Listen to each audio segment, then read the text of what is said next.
Mister, grande gara da parte dei suoi ragazzi, ci voleva questo, l'esordio per stappare lo spumante come prima grande prestazione, un primo tempo in scioltezza, siete usciti forse meglio nella seconda metà del primo tempo e poi la partita è stata tutta in discesa.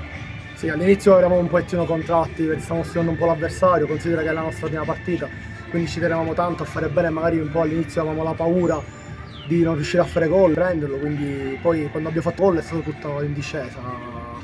Poi il secondo tempo abbiamo iniziato un pochettino maluccio, poi abbiamo ripresa subito, l'abbiamo messa nella giusta direzione. Niente, complimenti per i ragazzi, se lo meritavano, hanno lavorato bene nella preparazione, quindi il merito è tutto loro. Questo è un segnale per il campionato?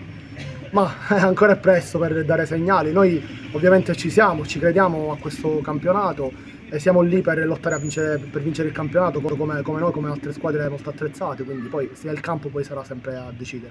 Complimenti mister, alla prossima! Grazie.